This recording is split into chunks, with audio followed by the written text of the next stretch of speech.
Hello there, God's masterpiece. Thank you for tuning in to Holistic Counselor Podcast. It's me, Diana, from Through the Valley Therapy, bringing to you my acupuncturist who has helped me through burnout, autoimmune disease, grief, and now my second puberty, menopause.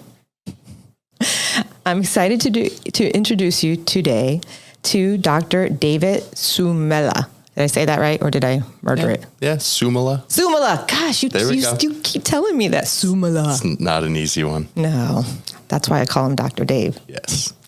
Dr. Dave is a highly respected doctor of Oriental medicine, primary care provider, acupuncture physician, and master yoga instructor. Is that right?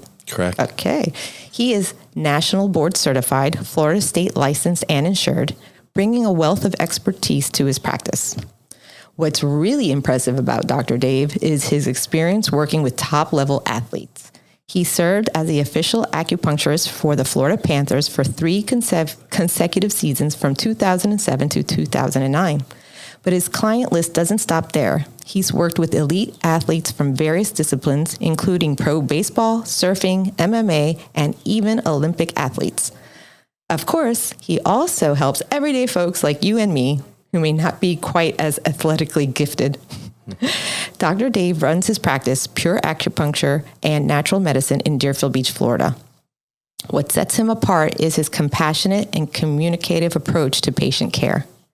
With over 14 years of experience, he excels at developing integrative treatment plans tailored to each individual's unique needs, helping them achieve and maintain optimal health and wellness. One thing I really appreciate about Dr. Dave is how he makes health education accessible and easy to understand. He's highly skilled in clinical assessment, diagnostic analysis, and creating holistic and homeopathic treatment plans. He even incorporates preventative treatments to help patients find that perfect balance of life and health energy.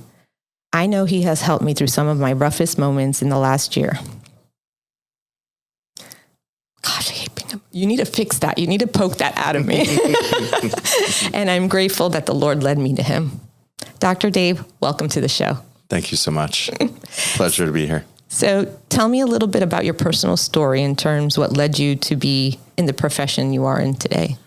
So I was basically, as a young teenager, when I was 13, I had a major health issue. I started having horrific pain, joint swelling, couldn't get out of bed in the morning. My knees would swell, and doctors were draining about 1 liter of fluid weekly off my knees. Needed assistance out of bed. It was very difficult, and they couldn't figure it out. After about a year of this, I was such a fascinating case, which you never want to be in medicine. No. You always want to be extremely boring and easy to fix. They sent my information to the Mayo Clinic in Rochester, Minnesota. They asked me to come down there and see a team of doctors who at the time were treating Ronald Reagan for arthritis. So that was their feather in their cap, and these were the top doctors in the country. They had never seen anything quite like my case. After days and days of testing everything that hospital had to run in diagnostics, close to 200 x-rays of my spine and every other imaginable poke and prod, they diagnosed me with rheumatoid osteoarthritis and degenerative spinal disease. They told my parents in the room to rebuild their home to be wheelchair accessible. They'd be taking care of me the rest of my life. Wow. So at that point, they said that they were going to put me on steroids and painkillers for managing the pain, and they were going to fuse my entire lumbar spine, put a steel rod up my back and a titanium cage around my spine to keep me from being paralyzed. I asked them about that at 14. It's still growing. How does that work? And they told me my body could adapt to that. And I said, that's a good word. Let's see if the body can adapt without that. Wow. I asked them about diet, nutrition, exercise, environment. It fell on deaf ears. After a long back and forth, one doctor actually suggested possibly moving to Florida because I felt better in the tropics when I visited my uncle who lived in Tortola in the British Virgin Islands. Okay. I felt better in the summer than the winter. He actually said more fresh fruits and vegetables. So I said, diet does matter. He said, it might play a factor. So, because that was my response. I had only taken life science at the time. So I questioned them about the water I drink, the air I breathe, the food I eat is what my body assembles into new cells. Is that wrong? And they couldn't say I was right. They said, that's not incorrect. Okay. Right. Yeah. That was the response. Right. So at that point, I did that at 15. I got worse in the summer, not better. So having a mother who had lupus and arthritis and went through their treatments, which is why I knew to question their treatments, was because it didn't work for her. It led to kidney and liver disease and problems, and it didn't fix anything. So I said, you're going to do the exact same thing to me. So at 15, we moved to Florida and turned my health around, eliminated all processed foods, all preservatives, all refined sugars, and started physically pushing my body really hard. My body recovered, and I made a promise to myself that I'd return to Florida after high school and finish getting healthy.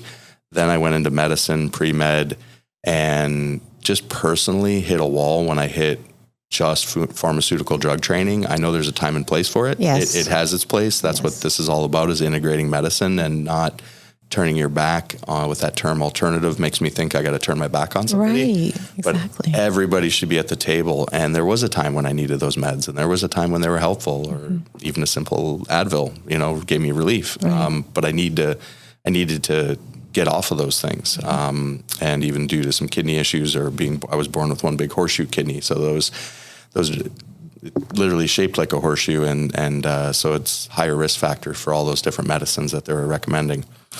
So eventually I found the school for this. So I went through traditional training, did my traditional pre-med, but then eventually I just felt like, for me personally, if I was going to recommend medications that I personally refused, Right. I didn't want to be practicing as what I viewed myself to be a hypocrite at that point. Okay. Giving someone else a medication that I refused just didn't seem right. So eventually I found the school to become, as well as a primary care provider, a doctor of Oriental medicine, but it gave me a scope of medicine beyond what I thought was possible, to be able to do food therapy, nutrition, herbs, life counseling, mind, body, spirit awareness, and an idea that, the hip bone's connected to the thigh bone, and the thigh bone's connected to the knee Like we're a bone. whole being, right? Yeah. Not just parts of a being. Yeah. Okay. Yeah, because medicine has become so specialized that one doctor Right. doesn't talk to the next. Exactly. And the interrelationship. But I was fascinated by this medicine's ability to recognize patterns in the human body that exist time and time again against race, creed, color, gender.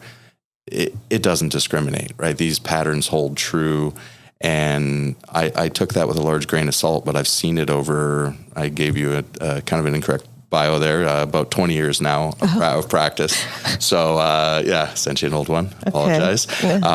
14 plus. Yeah, 14 plus. Yeah, that's why the plus is there. But at any state, I'd been studying medicine since I was 15. I became a yoga instructor in 1999 and actively, taught that as well, because it helped me so much. It changed my life. And after a while, I actually felt selfish for not teaching or sharing this information I'd found. A lot of it seemed common sense, but it's just not commonly taught. No, exactly. So I felt an obligation to kind of share that with people. And then through my practice, it's evolved over time. Being able to do injection therapies with nutrition and vitamins, and now leading into new regenerative medicines and just a whole scope of diseases that we can treat, which keeps me mentally stimulated as well. Right. I mean, I treat over 4,000 different diseases. So I'm constantly learning, and I'm very open to learning from my patients. Yes, you are. And I mean, he's my doctor. So I've seen him in action, and he has a gift of understanding the energy of the human, and where. I mean, I tell him what's going on, and then he just, I don't okay, this is where we're going to have to go into this now, because I try to explain it to my family or someone that doesn't understand acupuncture, and right away it's like, ooh, that's new age, or that's woo-woo, and, that's just placebo. And, the way you were able to describe it, and I've been to other acupuncture, so I've been doing acupuncture for 15 years, and I've come to Dr. Dave now for the last probably year and a half, I would say, right? And so, but you were able to explain it so well, and that's what I want the audience to hear is, what is acupuncture or traditional Chinese medicine, and how long has it been around? And especially, what can it do for your mental health? Right. So the thing about this system of medicine is, often referred to as 2,000 years old. It's over 5,000 years old. Oh, wow. So, and it stood the test of time, and it's standing the test of modern research. There are hundreds of thousands and worldwide over 1 million studies peer-reviewed on this medicine, from mental health to drug addiction, addictions of any nature, to, I won't want to say simple about pain, but to pain treatments and physical body and neuromuscular diseases and disorders. But the thing about the medicine is you walk into the traditional acupuncturist and they will tell you, oh, you have a blockage in your chi, or I'm going to move your chi, which is wonderful if you speak Chinese, right? Because it's a Chinese word. I always tell people, if you walk into my office and I say mi hao instead of hello, we're really not communicating well, right? So that's my thing. Like, we refer to like demystifying it. MDs will ask me, and the traditional medical community will say, I don't know if I believe in this chi stuff. And I'll say, do you believe in an EKG of the heart, an electrocardiogram? And they're like, yeah. Do you believe in an EEG of the brain? Do you believe that the brain and body have an electrical current, or nerves fire on an electrical impulse? And they'll say, oh yeah. And I said, so you're saying the heart has an electrical current? And they're like, yeah. And you have a machine that can measure that? And they're like, yeah. I'm like, welcome to chi, right? It's bioelectrical current, atomic energy, nuclear energy, electrons, protons, neutrons. The entire body is an electrical chemical impulse machine. And electrical impulses create chemical responses that create hormone releases that affect our emotions, right? Okay. And when the physical body is stuck, in certain areas, it leads to a predisposition of an emotion. So if it's out of balance, like in Eastern medicine, we say that the kidneys are fear, anxiety, and worry. Well, when they were describing that, the adrenals sit just above the kidney. Okay. So they were right in the right area of the body: adrenal response, panic attacks, everything else. So when you start moving that system, some of their descriptions didn't quite understand the full physiological effect of the body, but it influences when you hit these points on that, we say channel or meridian, these access points to tap into the brain and body to give it certain messages. That organ actually starts to function different. It starts to improve. The electrical current in those smooth muscles and the function of the body starts to improve. Then blood flow can increase to the area. Right. And you're basically giving the mind and the body the messages it needs to heal itself. Oh, okay. So when someone says to me, you fixed me with acupuncture, and I say, no, I simply allowed your body to fix itself.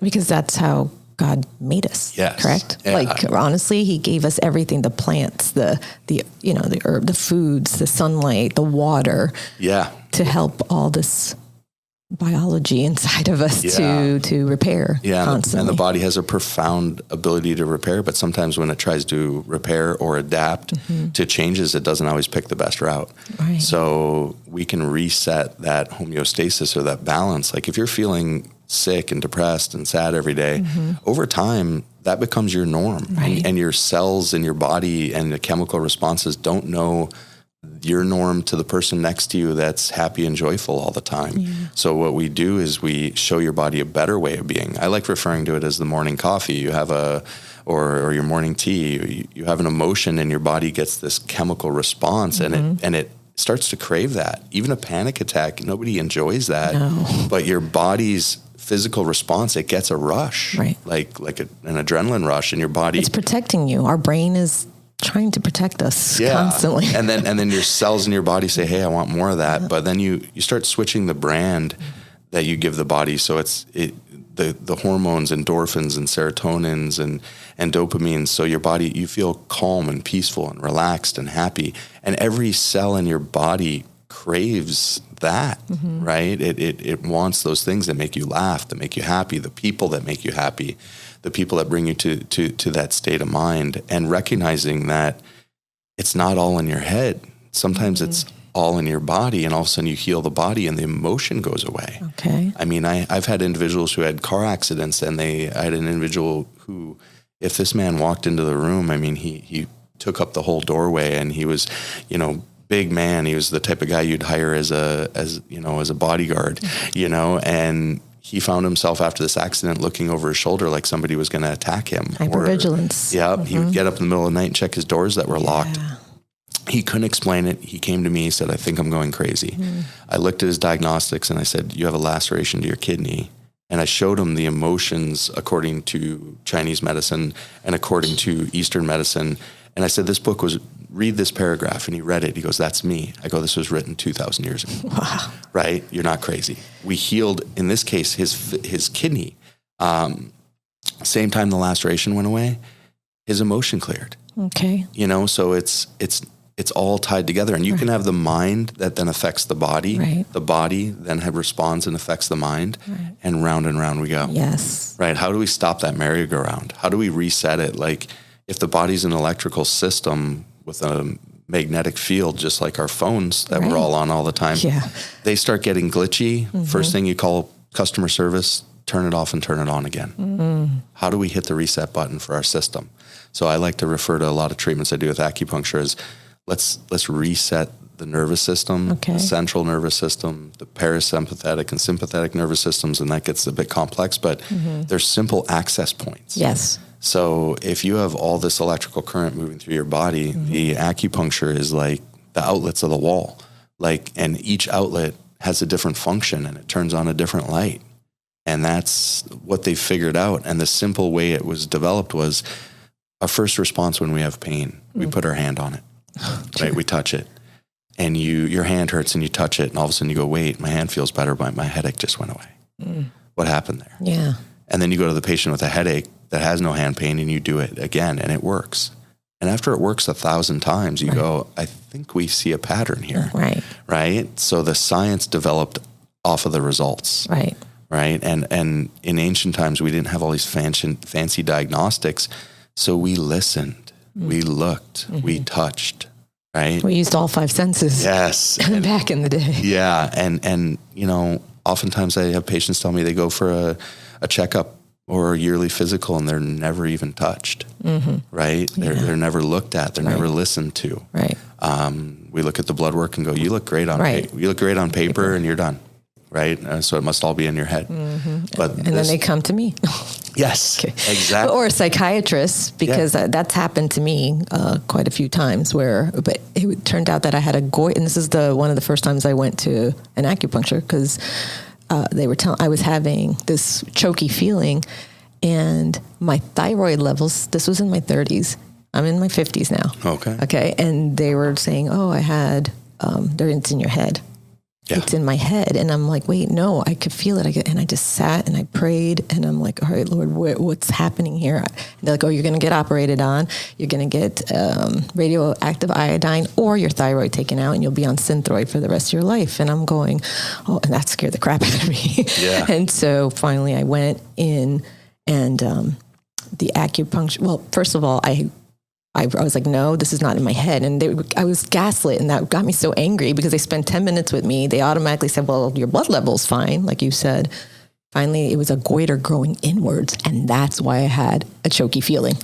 Isn't that you couldn't see it. They kept feeling it, but it was growing inwards. And then that's when I went to a shout out to Dr. David Bernstein. He helped me understand about food, like food is medicine. And then I went to Dr. Chen, which I think you know who she is. So I went to her and she helped me and voila, I never had to get that, thank God. And like I said, medicine has its place and I'm not putting down doctors. No, not at all. Okay. But it's also having this understanding and like the functional integrative mentality that we are a whole being and right away was endocrinology. You're going in, you're going to get this done. Here's your 2 choices and how scary that is for someone that does not know medicine or understanding. And then they just go right into it. That's why I'm always about getting a second opinion or even a third. Yes. Right. Yeah, I recommend all patients, even if I'm giving advice, like please get another opinion or get a fresh set of eyes to look at it. And even as a practitioner, like we're human, we're busy, we miss stuff. Sometimes I'm looking for my keys and I can't find them. They're sitting right in front of me. Exactly. Right. Or I'm looking for my glasses and they're on my face. Yeah. Right. Exactly. It's sometimes, you look at someone else goes, where's my glasses? They're sitting on your face. Right. How can you not see that? Yeah. Right. So it's sometimes medicine's even that way. Yes. And I just always say it's supposed to be the least invasive thing that has the best chance of getting you better and the least chance of making you worse. So even as we study medicine or science, think about as we go to school, we take life science, then we take biology, then we take chemistry, then we take inorganic chemistry. We need to start in that order. Are you eating right? Are you sleeping right? Are you exercising right? Okay, let's look at the structure and physical part of the body. Let's look at the biology, and let's use biology and foods and therapies and nutrition before we use chemicals, right? Because they have side effects. Yes. Even herbs have side effects, and I explain herbs to people. I say, listen, they say, oh, I take this herb every day of my life. And I'm like, why? Do you have a chronic disease or condition? And they go, no, it's just good for you. Like, but it's medicine, right? So if you're going to understand herbs in the simplest form, if you get a cold, I want to give you an orange, right? I want to give you the fruit.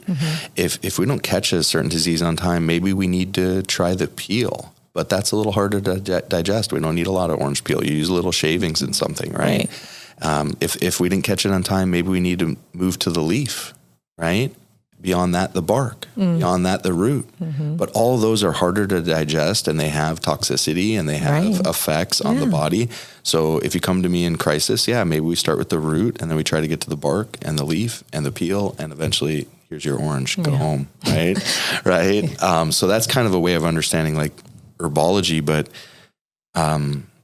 all these systems have a place in medicine. I have patients who are going through very severe diseases, surgeries, cancer treatments that need to be done. And I never tell anybody to abandon what somebody else is doing, but sometimes my job is to help them stay on course, help them keep their blood counts healthy so they can get that next treatment, or so they don't have indigestion or nausea from the treatment they're receiving. And these are now accepted. If you get nausea from chemotherapy, the doctors are going to tell you to get acupuncture, accepted through the whole system. Wow, wonderful. I didn't know that. Yeah. That's good. If you're going to have brain surgery, and for decades, if you're going to have brain surgery, you need to be awake. They use acupuncture for the anesthesia. Wow. Right? This has been accepted throughout the whole system. So let's just shift a little now, because I am a therapist, and it's about emotions and the way you're seeing life and feeling and everything like that.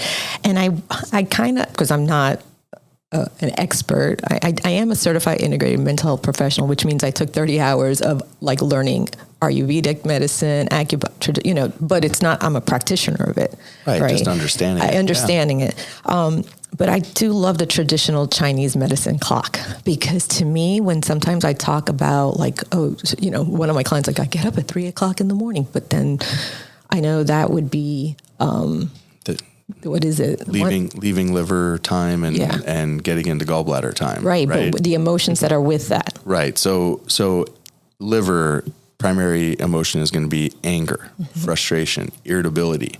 And that's a simple, and we say it expresses itself sometimes on the eyes. You don't get enough sleep. Your body doesn't get to heal enough, clear the blood enough, detox enough. Your eyes are a little bloodshot. If you drank too much alcohol the next day, your eyes are bloodshot and you're crabby, right? You stressed your liver. Right. That's an easy emotional connection. But between 1 and 3, I have patients. And at first when I heard this, I'm like, I'm skeptical of this, right? I need to see this. Right. And thousands of patients I've seen tell me, I wake up at between 1 and 3 in the morning, or I wake up at night, I can't go back to sleep. And I say, what time? And they say, I wake up at between 1 and 3 or 2:00, 2:30 every day. I look at the clock. Oh, again. And they're instantly thinking about something that makes them angry or irritated, or something that happened. Or from 3 to 5, we say the emotions tied into the next channel of the gallbladder would be willpower, decision-making, and finance. So you wake up at 3:30 in the morning and you are just so stressed about your bills and your job and debt collectors calling you. Like, that's the time it's gonna wake you up. And a way to understand that is to think the whole body has an electromagnetic field. This is not disputable, right? It's the human brain operates at an exact same frequency, and that frequency is the exact same frequency that the Earth operates at, 7.83 hertz. Wow. Now, you don't necessarily have to understand all that, but it's just, the body has this wavelength. It has a magnetic pulse that we're beginning, just like the planet, like how do compasses point north, right? How do birds migrate? How do turtles know how to come back to the same beach every year and lay eggs? It's that electromagnetic field, and every living thing has that. So at different times, I like to describe it as waves, right? Because everything moves in waves, light waves, energy waves, sound waves. Every energy source is a wavelength. So there's a primary wave that moves through your body. And I like to think about like ocean waves, and probably because I'm a surfer, right? Yeah. So as a surfer, I look at it as ocean waves, and there's all these little waves coming through your body. But every now and then in the ocean, if you're a boater, there's a rogue wave. There's a bigger wave that comes through, and sometimes wavelengths line up and they're bigger, but the body has this bigger wavelength. And every 2 hours, it's kind of going through the body and like cleaning up the energy and cleaning up dams and sweeping things away and keeping things flowing.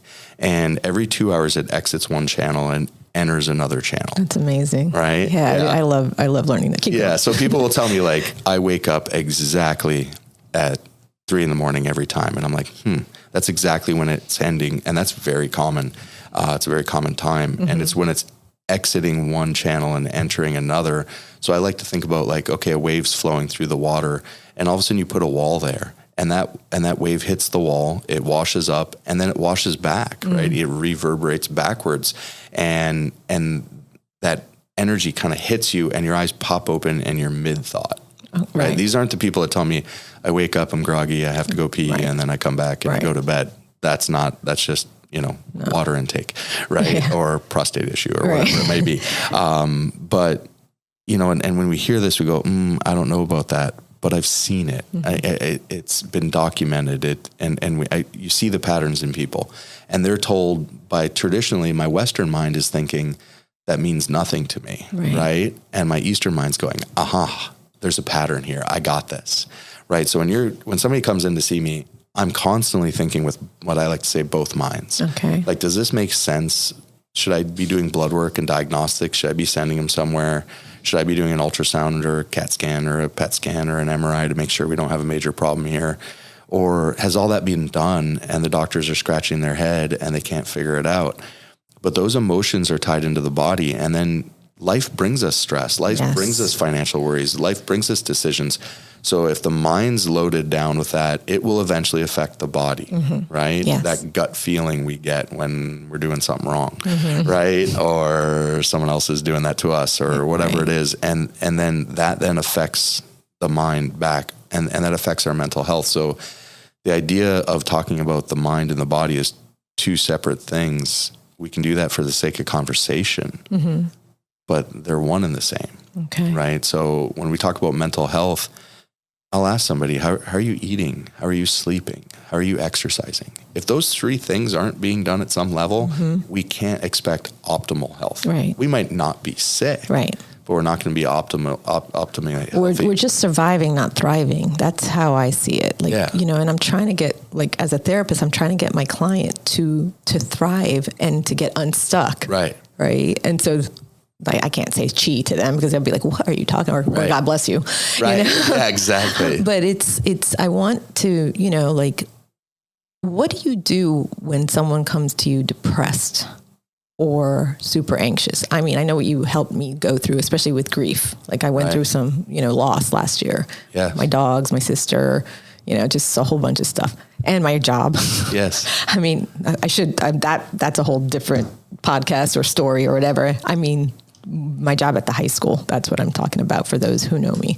But that's grief. Yeah. So let's talk about a little bit, because that's a lot of my clients that will probably be listening. They've come from complex PTSD trauma. They've come with depression. They've come with anxiety, grief. Right. What do you do with that? I mean, the first thing I do is establish safe space, right? People come to my clinic, I let them know everything here is confidential, number one, and you can laugh, you can cry, and you never have to apologize for that, right? I'll get you the tissue, but you never have to say, I'm sorry for letting emotions out. Right. And I get people who you put an acupuncture point in for back pain and they just start crying. Yeah. Right? Oh, yeah. I had the other day, I started working on somebody just on their clavicle and shoulder issue, and just tears came out, but the lung where I was working on the body or that area of the body is grief and sorrow and loss. And you think when we're crying, obviously the lung is performing differently, right?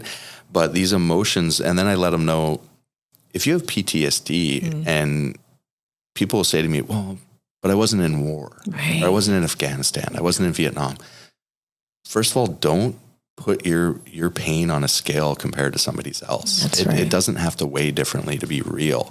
So don't don't minimize what you're going through, right? Exactly. Like recognize it first of all, and then how do we move past that? And you're probably never going to look back at your life and go, that was a wonderful experience in hindsight. Yeah. Right. But to be able to look back on it or speak on it without it punching you in the gut, without being just burst into tears, or a friend says, hey, how, I really miss your mom that passed, and you're like, oh, I'm sorry. I forgot you don't like to talk about that. And you're like, no. I'm okay with that now. And I can remember the good parts. Right. Another thing I always mention, if it's something that was where they're hurt, victims carry the guilt of the person who did the wrong. I often find they're doing that. So the first thing I'll tell people is, you need to put down that baggage you're carrying for that other person, right? You drop it at their door. Okay. If they choose to pick it up, that's on them, all right? Their time will come one way or the other, where they have to deal with that. But that's kind of establishing that idea that bad things happen to good people, and sometimes good things happen to bad people. Yeah. And we don't always see the instant justice in this life while we're here, and it doesn't always happen, but it's part of the experience, and to understand they're not alone in that. And sometimes I will show them emotions they're having relating to that, and recognize that there's a pattern here that existed 2,000 years ago. Like with that one individual, this book was written. Yeah. You're not alone. Right. You're not alone in this experience. And that's very important. And to realize with like PTSD, the U.S. military uses acupuncture for PTSD. Oh, yeah. But, they have a protocol called battlefield acupuncture. Really? Right. So then they kind of go, okay, these big tough soldiers get it done. Yeah. Yeah. And they cry and they release emotion. Yeah. We treated at Ground Zero at 9/11, we treated over 5,000 people with acupuncture. Wow. And most of those people those first responders slept for the first time. That's important. Sleep. Yeah. And to be able to just hit that reset, and like, how do you stop it all? So when people come to me, they'll say very often, oh, I'm sorry, you're not my therapist. And I'm like, but you can talk here. The nice thing about acupuncture is it's also nonverbal. So I always say, yeah, I won't be your only therapist, but I'm a piece in that puzzle to get you better. Right. So, after you see me and we do these things and I clear some of this stuff and get it moving, so you can maybe talk about it easier and get the physical body healthier, so it's not impacting your physical body. Exactly. Go back to Diana, talk to her again, see if you're able to, and that's what integrative means. It's like we come together at a table, and I mean, honestly, I have a chiropractor. You're not my chiropractor, no. Right? I have my actual functional doctor who, and the thing is, it's like, I can't afford it. I'm like, you can't afford not to. Right. Okay. Because to me, it's like, you're going to pay either way. No matter what, you're either going to pay for prevention and health, or you're going to pay later on for intervention. Yeah. And there goes your wealth. Yeah. I mean, these sayings, an ounce of prevention is worth a pound of cure, or they have nice analogies in Eastern medicine. They'll say in life, especially in our Western culture, we trade our entire life, we trade our health for wealth. Mm-hmm. And then later in life, we will exchange all of our wealth for a glimpse of health. Oh, and it's like, live it along the way. And I use the analogy of cars. We're in South Florida. People drive nicer cars than I've ever seen in my life. Right. And sometimes they park them in front of houses that aren't as expensive as the cars they're driving. Right. But it's, it's also, I always ask people, do you wait until your tires fall off before you get new tires? Do you wait until the oil dries up? Well, some people do. Some people do. Yes. And it costs them more. Yeah. Right. But maintain this vehicle that we don't get to trade in every 3 to 5 years. It's going to be cheaper if you drive your car and it makes a sound and you just go, I'm going to ignore that knocking and keep on driving. The price tag is going up. Right.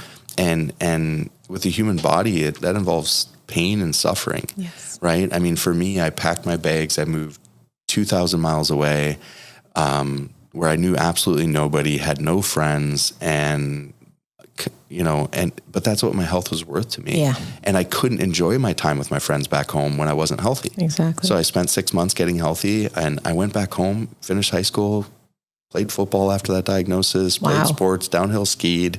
Aren't you still like surfing and stuff? Yeah, I still surf. I still chase big waves. I'm the one running out when everybody's, in the hurricane, I'm that guy. We don't go out in hurricanes, but we go before and after them. But I snowboard. I've jumped out of perfectly good airplanes, Wow. It's all different experiences, a little bit less now, but Well, that's because we're getting older. Yeah. But, and you're a father, so that shifts everything in a mindset of a parent. It does. I've been out in really big waves, and I think, okay, you don't do that. You got somebody waiting for you as you're waiting for their, but that's where I find peace. That's where I get in gratitude. That's where I meditate. I'm not out there just for the time I stand up on that board on the wave. It's everything else that goes into it.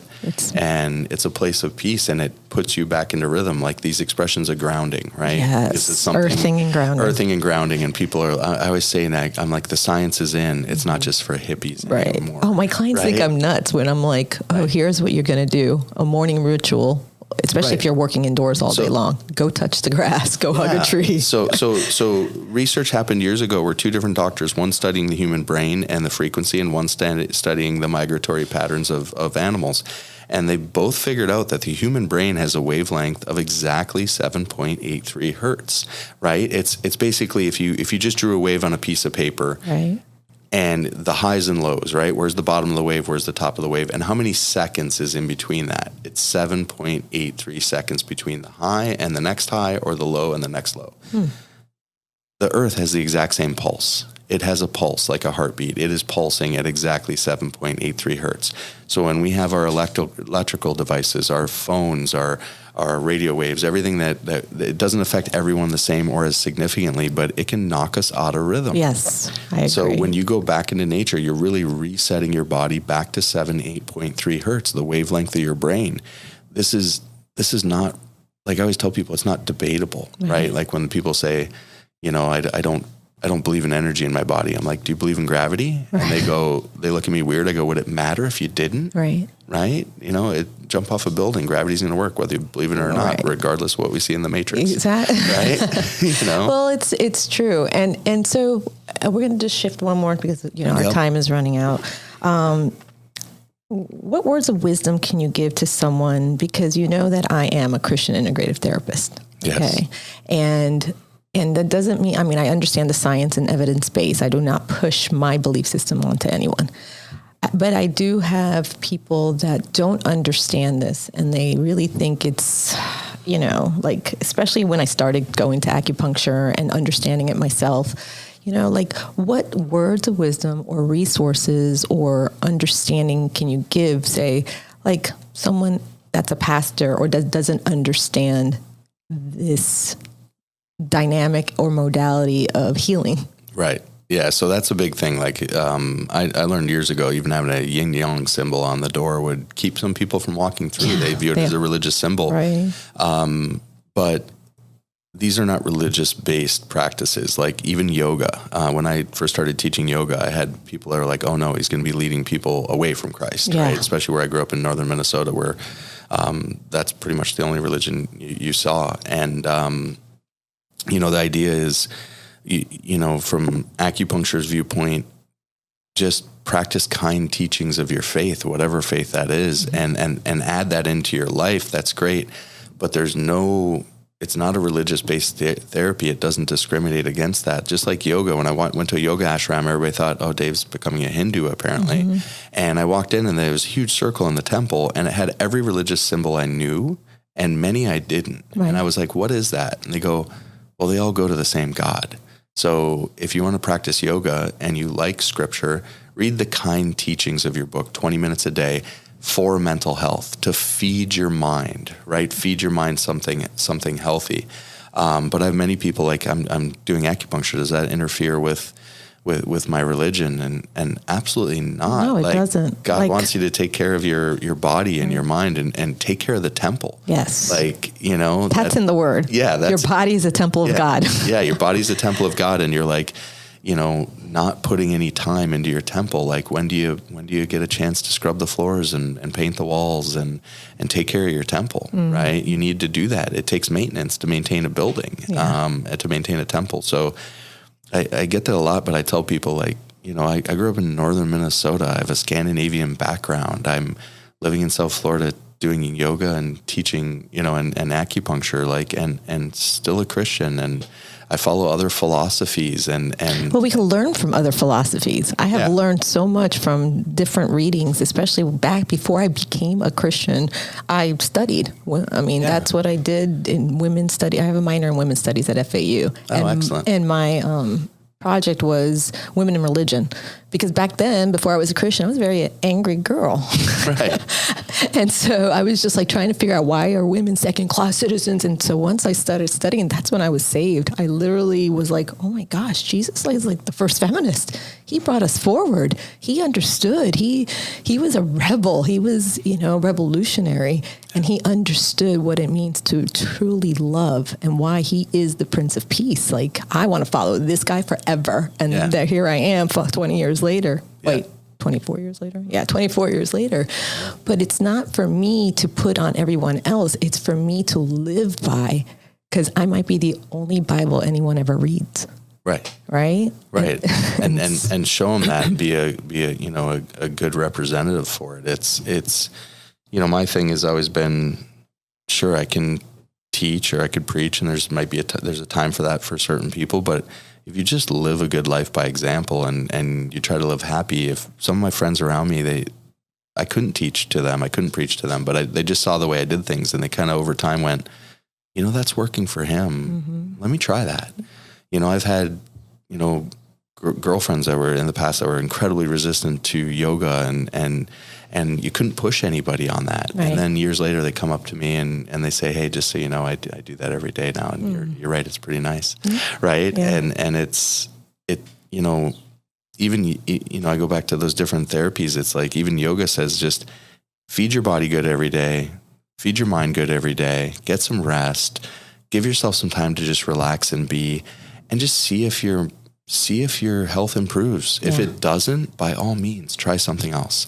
But if you're eating right, breathing right, thinking right, reading something uplifting, it's different. And if you're not well, don't watch a lot of news. If you're not well, don't watch violent movies. If you're not well, don't watch, play violent video games. If your mental health is totally fine, you might be able to handle exposure to that. But if you're not, take a break. Right. Depression, first thing I tell people, especially in today's day and age, I want you to take a 30-day news fast. Yes. And then come back to it in 30 days. Someone else will let you know if not only news, but social media and just get back to connection. Because isn't it weird that the more we are connected around the world, the less connected we are? Right. Right. And to me, it's like, all right, we got to turn all this stuff off and get back to what matters. And what matters is these old ways of understanding nature, right, and what God created, So anyway, I could talk to you forever. Honestly, Dr. Dave and I have had some really cool, interesting conversations, and I'm just so glad he was able to come on today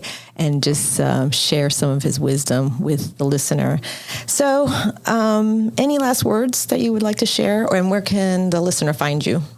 You can find me at Pure Acupuncture and Natural Medicine. It's just Pure Acu FL for Florida .com. I'm right in the Cove Shopping Center in Deerfield Beach. I've been in there for 18 years. And, I tell people, just come in, listen, meet me, see the space, give it a try. And there's lots of different therapies for it. But, find the right fit for you. If I'm not the right practitioner, try another one. Exactly. But if you had a bad haircut, you don't stop cutting your hair. You find a new stylist, right? Don't give up on any therapy just because that one didn't resonate with you. Exactly. And that's same for therapy. Yeah. Yeah. I was very resistant on this. People always tell me, oh, you think outside the box. I was like, I was told to be in a wheelchair at 14. I was kicked outside the box.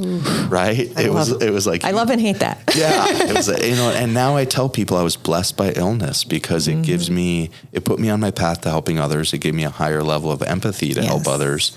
And now after I got well, I had the conversation. I said, okay, we can change the blessings now. I get it. I get where I'm supposed to be. Right. But that's the idea. I've been there. I've lived it. The stuff works. It's just bar none. I have doctors, nurses, surgeons, senators. I have people all over. They do this. Licensed mental health counselor. Yes, yes. It is for it's a fit for everybody. You know, and your body is. It is energy. It's hard science. Yeah. It's not just. And it's coming out more and more. I'm noticing, more people are understanding like, oh, okay, that makes sense. Yeah. And it's just what I see in a lot of people is fear, because the fear of the unknown. So they have to grapple with the understanding. So then they have to pigeonhole whatever the situation to just make sure that they're okay in the mind. Yeah. And it's just like, I challenge that. I tell my clients all the time, like, my job is to get you comfortable in the uncomfortable. Right. Yeah. And I think with the acupuncture idea is that they're going to get like 20 tetanus shots or something. Oh, no. And that it hurts. Yeah. And it doesn't. It feels different. It's like a flick at the skin. Sometimes you feel sensation, but if someone rubbed a massage and you said, oh, that hurts, but don't stop. That feels good. Right.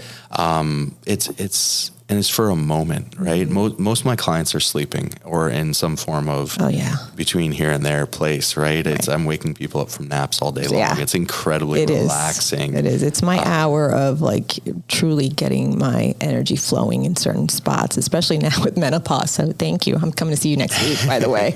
Well, thank you, Dr. Dave, for spending your energy and helping us to understand acupuncture and how it can help our mental health. And remember, dear souls out there, trust in the Lord, guard your heart, and renew your mind. Bye.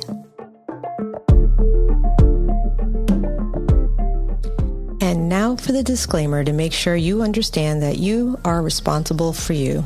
The content provided on the Holistic Counselor podcast is for entertainment and informational purposes only and is not intended as a substitute for professional medical advice, diagnosis, or treatment. Always seek the advice of your physician or other qualified mental health provider with any questions you may have regarding a medical or mental condition. Never disregard professional medical advice or delay seeking it because of something you have heard on this podcast. The views expressed on this podcast are my personal opinions and do not represent the views of any professional organizations with which I am affiliated. Call your doctor, 911, or 988 immediately if you have a medical emergency. The Holistic Counselor podcast does not recommend or endorse any specific tests, physicians, products, procedures, opinions, or other information that may be mentioned on the podcast. Reliance on any information provided by the Holistic Counselor podcast, guests appearing on the podcast at the invitation of the Holistic Counselor podcast, or other listeners to the podcast is solely at your own risk. Confidentiality notice. If you engage with the Holistic Counselor podcast by commenting or posting and are a client, please be aware that you may be revealing information that could compromise your confidentiality. Please remember that disclosing your identity or personal details can be linked to your clinical material. As a therapist, I am bound by confidentiality and will not respond to any disclosures of this type on this podcast. I am committed to upholding the ethics and confidentiality of the therapeutic relationship, which extends to all forms of communication in accordance with the laws and professional guidelines that govern mental health professionals. I want you to know that your privacy is of utmost importance, and you are responsible for protecting it when interacting on this platform or any other public forum. Thank you.